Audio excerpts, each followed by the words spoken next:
Assalamualaikum warahmatullahi wabarakatuh. Jadi kali ini penulis mau bahas soal keselamatan di jalan. Jadi keselamatan di jalan itu beberapa hal itu nggak sama dengan yang diajarkan di sekolah safety riding ya. Penulis ya wis bolak-balik protes, bolak-balik ngomong ya sampai sekarang nggak ada tuh ya yang demo pengereman safety riding kecepatan 100 km per jam.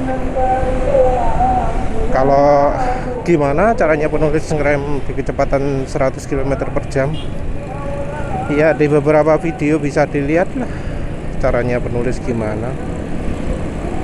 Karena kalau penulis berhenti terus tiba-tiba dari 100 mendadak jadi 50, nah itu penulis terapkan dah cara ngeremnya. Cara ngerem dikocok itu cara ngerem yang bodoh dan ngawur gitu ya. Itu cuma bisa dilakukan di mobil itu. Kalau dilakukan di motor gak iso ya. Dan itu pun caranya ya nggak dikocok cepet gitu ya. Nyet nyet nyet nyet gitu ya. Itu juga kalau kondisi jalan licin. Sementara itu yang ditemukan oleh orang-orang yang safety riding itu ngawur pol itu, dikocok. Gila itu. Begitu juga metode teknik pengereman yang membeda-bedakan. Jadi kalau pas kecepatan segini sampai segini cara ngeremnya gimana, segini sampai segini cara ngeremnya gimana, segini sampai segini cara ngeremnya gimana. Kalau penulis ya, ini terutama kalau pengendara motor matic, karena di motor matic engine brake itu minim, bisa dibilang hampir nggak ada. Jadi lepas gas ini ya semisi nelunyur, apalagi kalau kecepatan 100, bisa bermeter-meter sebelum motornya turun kecepatan misalnya jadi 30 km per jam, atau ya butuh delosor nelunyur atau dhisik. Beda dengan ya motor laki yang memang engine brake-nya itu kuat. Kalau di motor matic itu ketika kita lepas gas ada kemungkinan disengage kampas gandanya. Kalau disengage ya melontor. Terutama di motor Honda ya. Kalau di motor NMAX, Suzuki gitu biasanya saya gantol. Nah, di motor Honda juga yang paling sering kena penyakit jenenge gredeg ya, karena gredeg itu kampas gandanya nggak gigit ya, karena pere terlalu kuat ya. Ya maklum desainnya Yamaha, desainnya Honda ya, sorry kok salah gitu. Kalau yang namanya berkendara di jalan itu ya baiknya jari itu selalu dituas rem ya. Jari dituas rem tidak berarti ditekan ya. Jari dituas rem itu artinya jari nempel dong dituas rem, nggak sampai neken. Kalau neken itu malah salah ya apa, kampas remnya cepet entek. Nanti kalau pas butuh rem juga bisa aja malah ngeslong. Kenapa? Nah kalau rem dipakai terus kalipernya kok iso panas.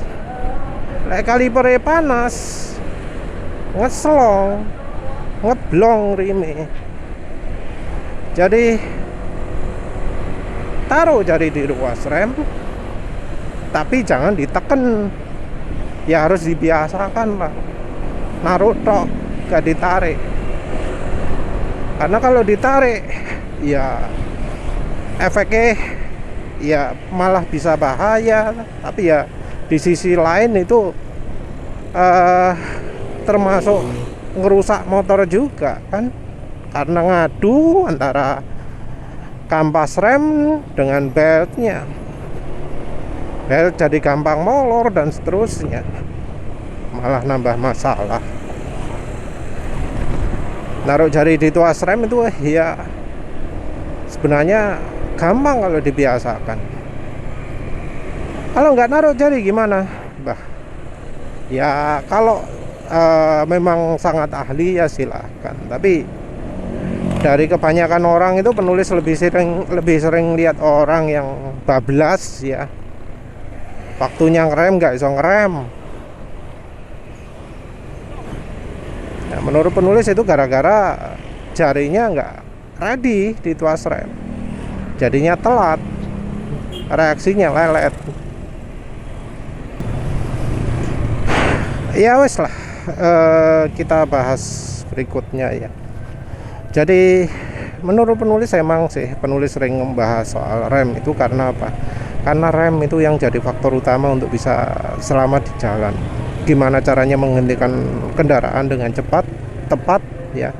Jadi kendaraannya berhenti dengan cepat tanpa badannya ada di tanah.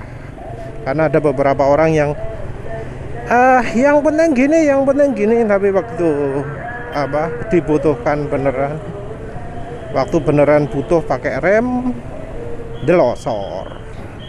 Padahal cuma ngerem cit gitu toh, kadek delosor.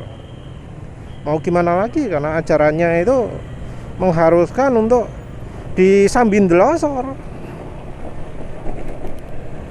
Karena acaranya yang diajarkan itu mau nggak mau akan bikin motor jatuh. Mau nggak jatuh di mana? Lo ngerem depan dulu katanya kalau kecepatan di atas piro? Di atas piro wis? Di atas 80 ya. Depan dok malah. Depan dok, nggak usah pakai belakang. Wah, dan mungkin disamakan motor laki kali ya.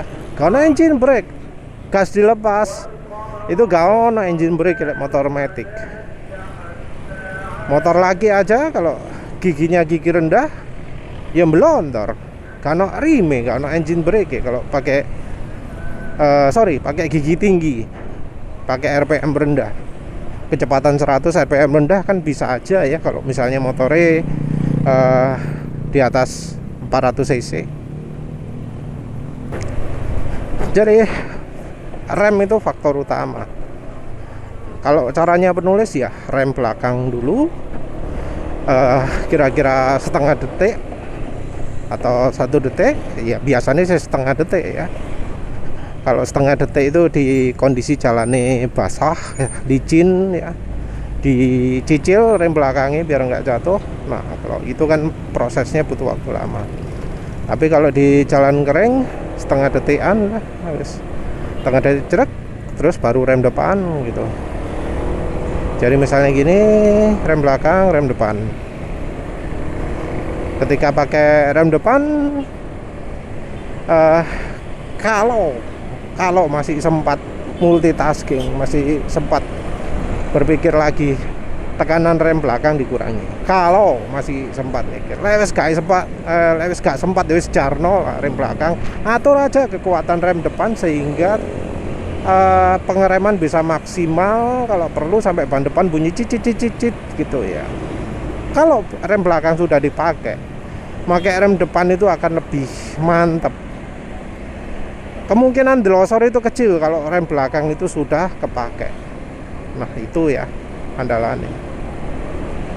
Dan itu penulis terapkan untuk kecepatan berapapun, mau kecepatan 20 kayak, mau kecepatan 110 kayak, caranya penulis kayak gitu. Ya mungkin ya ada yang ngomong kalau soal keselamatan, yang pertama itu adalah berdoa. Oh iya betul, berdoa. Tapi kadang orang juga berdoa itu pikirannya ngalor ngidul. Karena berdoa itu yang dipentingkan bukan dari ucapannya ya, bukan dari yang dibaca, tapi yang ada di dalam hati. Kalau nggak khusyuk, nggak ikhlas ya nggak begitu pengaruh lah. Dan namanya doa itu kita harus yakin juga. Namanya doa itu, kalau kita doa untuk satu orang dan banyak orang, kita harus yakin bahwa kekuatannya ada.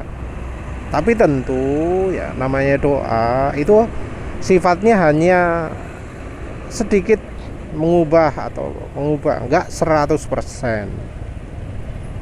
Jadi kita harus siap juga ketika ya doanya nggak bisa mempan, karena yang namanya kehidupan kan ada alur besar, alur kecil lah, cari ini wong ya.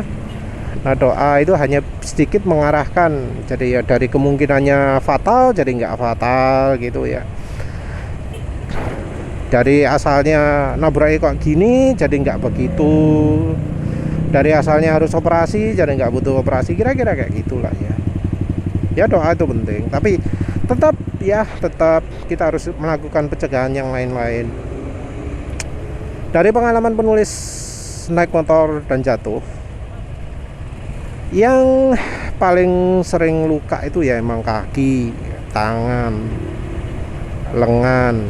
Jadi kalau jatuh sampai terlempar dari motor, itu baju itu pasti rusak ya. Tapi yang paling penting lagi itu ya biasanya dari kaki dan tangan. Kaki sih terutama. Kaki itu yang jadi sasaran.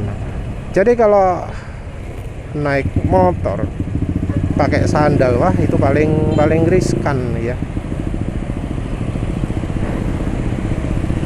Kecuali kalau motornya ya kayak motor Matic gitu, yang ketutup kaki bisa kelindungi. Kalau motor laki, motor bebek, nah itu wah. Kalau soal giring ya, kan ada yang kalau berkendara luar itu pakai deker siku, deker lutut gitu ya. Menurut penulis yang lebih penting itu jaket ya, karena bisa aja yang luka itu bahu ndelosor jos gitu ya. Jadi jaket yang bagus. Sarung tangan juga lumayan perlu ya. Sarung tangan ya, masih sarung tangan model apapun lah. Yang penting ya, yang penting semua gear itu jangan sampai mengganggu pengendaraan. Alasan lain jangan pakai sandal adalah kadang sandal itu mengganggu konsentrasi, terutama kalau naik motor laki atau naik motor bebek. Sandal itu bener-bener bisa merusak konsentrasi. Ngeremeh sandalnya coplok ono kok. Kan kalau ngerem itu pakai sandal jepit ya, ngijaknya pakai kaki itu gak enak toh. Kadang yang merusut lek sandale lunyu, apalagi hujan-hujan gitu ya. Sandale kena cipratan air gitu terus tiba-tiba jadi licin. Wah, itu malah petaka banget itu. Orang nyuruh pakai sepatu ya gara-gara itu. Ya makanya orang nyuruh pakai motor Matic. Salah satunya karena di motor Matic bagian kaki itu kelindungi.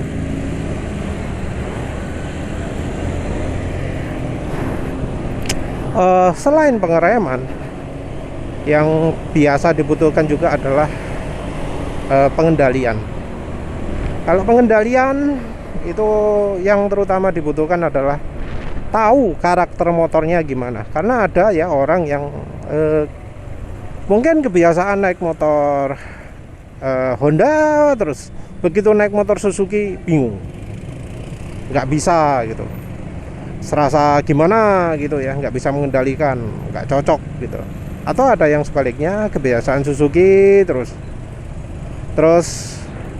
naik Honda bingung. Atau ya seperti misalnya kalau beda versi dari PCX 150 ke PCX 160, ada perubahan karakter kan. Nah itu juga harus paham, karena beda dengan di mobil ya. Kalau di motor sudut kemiringan setang, sudut posisi rodanya, as rodanya itu sangat mempengaruhi. Dan Kalau di motor, perbedaan handling bisa terjadi kalau misalnya sudut kemiringan stangnya berbeda,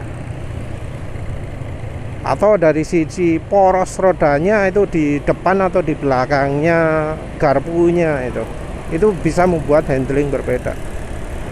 Handling berbeda ini adalah dari sisi body steeringnya atau counter steeringnya. Jadi ada motor yang kalau berkendara itu butuh dibanting ke arah berlawanan biar motornya belok ke arah yang diperlukan. Mau belok kanan, setang banting ke kiri dulu, cerak, motornya rebah ke kanan, terus akhirnya baru bisa teruskan belok kanan. Ada juga yang kayak Suzuki terutama yang bebek ya, setang belokkan ke kanan, langsung dah motor otomatis miring kanan sendiri, langsung dah bisa teruskan belok kanan ya. Nah itu harus tahu ya karakternya, biar bisa mengendalikan motor sesuai dengan arahnya. Nah ada shortcut ya kalau untuk mereka yang nggak tahu cara belok yang benar, misalnya lagi nyile sepeda motor wong lah ya, pinjam punya orang, ada shortcutnya untuk biar bisa belok tepat. Apa itu? Pakai rem belakang. Jadi ketika motor pakai rem belakang, itu motor akan jadi seperti apa ya, digandoli bagian belakangnya. Jadi membelokkan motor dalam posisi direm itu akan memaksa motor akan lebih belok ke arah setangnya. Jadi kalau pingin belok tajam gitu ya, terus bingung mau pakai counter steering atau pakai body steering, bingung memiringkan badan atau dengan nyentakkan ke arah berlawanan, pakai rem belakang akan sangat membantu. Langsung pakai rem belakang gitu wes, putar arahnya setang ke arah belokan. Nah, akan terjadi sebaliknya kalau pakai rem depan. Wah wes, kalau pakai rem depan, wah motor cenderung akan lurus ya. Seperti halnya kalau pakai di mobil, pakai rem depan itu akan bikin understeer karena beban terlalu banyak ada di depan ya, kendaraan jadi sulit untuk berubah arah, akan nyosor terus. Jadi itu juga keunggulan kalau pakai rem belakang. Jadi ketika ada panik, kita rem belakang jeret, arahkan setang ke arah yang diinginkan. Nah yang berikutnya adalah reaksi ya. Dari ngerem sudah, dari belok sudah, kita harus melakukan juga pengamatan. Dan pengamatan ini harus plus-plus ya. Kita nggak bisa lihat kondisi yang sekarang saja, kita harus juga pintar memprediksi. Jadi kalau ada motor depan kita kencang, terus depan lagi jauh ada kendaraan di tepi sebelah kiri, ya kita harus tahu lah, ini kendaraan depan pasti akan menghindar kendaraan depannya, pasti akan melakukan manuver. Juga kalau misal dari arah berlawanan terus tiba-tiba ada orang nyebrang, kita juga ya harus tahu ini yang dari berlawanan akan bereaksi gimana terhadap orang yang nyebrang ini. Dia akan ambil jalan kita kah, atau ambil dari sebelahnya lah. Soalnya kalau ambil dari yang sebelahnya dia, maka bisa jadi orang yang nyebrang itu jadi akan menutupi jalur kita. Jadi ya kita harus tetap tahu prediksi, juga tahu karakter lah, seperti orang kayak depan ini. Ini orang mau belok kiri apa belok kanan kan nggak jelas ya. Kita harus lihat tuh orang hadap kemana. Kalau hadapnya ke kiri, ada kemungkinan itu orang bakal mau belok kiri. Itu kayak rider depan, hadap kemana? Ke kanan kan? Ada kemungkinan mau belok kanan, walau lampunya nggak kelihatan rating itu ya emang orangnya ngasih ratingnya telat kayak gitu tuh contohnya. Nggak ngasih tanda apa-apa, lampunya bling-bling dua-duanya terus, tapi kita bisa lihat kepalanya wis kayak ada agak nganan, terus kelihatan ambil posisi ngerem, nah itu wis mau belok kanan. Kadang kita harus apa ya, bisa memperkirakan orang itu mau ngapain dari perilaku badannya, perilaku sepeda motornya. Orang ke kanan kok merepet makin ke kanan, walau orangnya ngebut. Soalnya kadang ada yang mau ambil ke kanan itu ngebut dulu, terus begitu pas mau waktunya belok mendadak direm terus langsung belok kanan. Ada orang yang kami kasih seperti itu. Nah itu emang mematikan orang ya, tapi ya itu beneran ada. Kita juga harus paham juga perilaku orang-orang di daerah yang kita lewati, karena ada yang kebiasaan orang di daerah itu nyebrang sembarangan, nggak lihat-lihat, nekat gitu, ada gitu ya. Jadi kita harus tahu lah kebiasaan. Ada kan yang daerah orangnya sopan santun, tertib gitu, ada yang ngawur gak karu-karuan, nyebrang sembarangan. Nah itu kita harus waspada, karena ada yang orangnya masih selamat baru ngawur gitu kan. Karena biasanya kan kalau orang punya kebiasaan ngawur, tingkat kematian di daerah tersebut tinggi ya. Tapi kan kadang ada saja yang lolos dari kematian sehingga di kesempatan berikutnya melakukan kengawuran yang sama. Nah itu kita harus waspada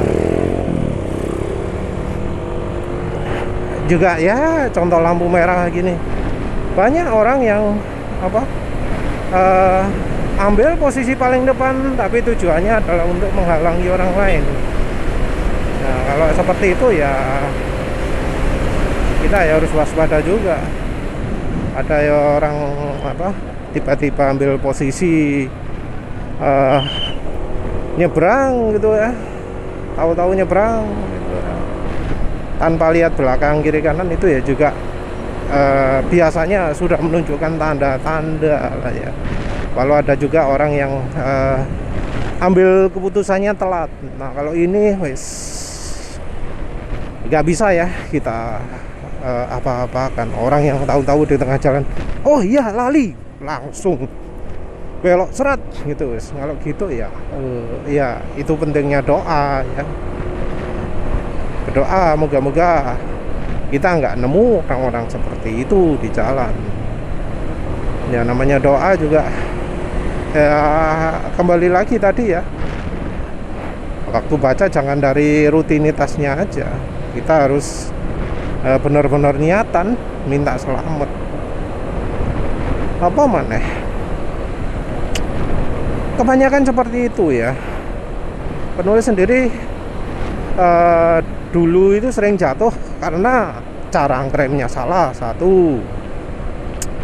2 telat respon, 3 bane gak pakem terus telat prediksi juga. Tapi yang dulu itu paling sering penulis jatuh itu karena cara ngeremnya salah ya. Karena dulu itu penulis kalau ngerem depan dulu, jadi waktu itu ya delosor sering. Kalau nggak delosor ya, misalnya nggak jatuh ketika ban depan slip, itu malah lebih bahaya lagi. Motor betul-betul hilang kendali, muter mana-mana, nabrak orang jedor dari arah berlawanan. Jadi ya pengalaman penulis seperti itu. Lo merasa pakai rem depan tok aman, pakai rem depan duluan aman ya. Sudah berapa kali jatuh emang? Sudah berapa kali selamat dari jatuh? Nah kayak ini barusan penulis rem belakang dulu. Kecepatan berapa ini? 25. Seret. Kalau pakai depan bisa delosor ya. Kalau sudah delosor, walau nggak jatuh, begitu gripnya balik lagi, bisa aja kita lepas kendali sama motornya. Jadi ya kita harus apa ya? Ya banyaklah faktor. Mungkin ada yang lain yang bisa nambahkan. Oh iya, lupa. Kita harus memastikan semua yang ada di motor kita itu bekerja dengan sesuai sesuai dengan kebutuhan. Jadi ya kalau kita tahu ada motor yang remnya nggak pakem, kayak di sekarang ini banyak terjadi di Vario 160 CBS, ya jangan beli motor itu lah kalau ingin aman. Karena ya kencang butuh selamat juga kan. Kalau nggak gitu ya gimana caranya? Ya apa caranya? Remnya cek aman. Bisa pakai rem belakang selalu bane ngelok ya. Ban belakang selalu selip. Ya apa caranya nggak selip? Pakai kampas rem yang nggak pakem kah? Atau gimana? Atau misalnya pakai master rem yang lebih kecil kah? Ya wes lah, itu saja dulu ya. Apa ya, kalau ngomong soal keselamatan ya sebenarnya banyak ya kalau kita teliti satu-satu, tapi ya wes itu dulu lah ya. Ini memang sebelumnya penulis pernah bahas, ini cuma ingatkan aja lah ya. Wes itu saja, terima kasih udah menonton. Assalamualaikum warahmatullahi wabarakatuh.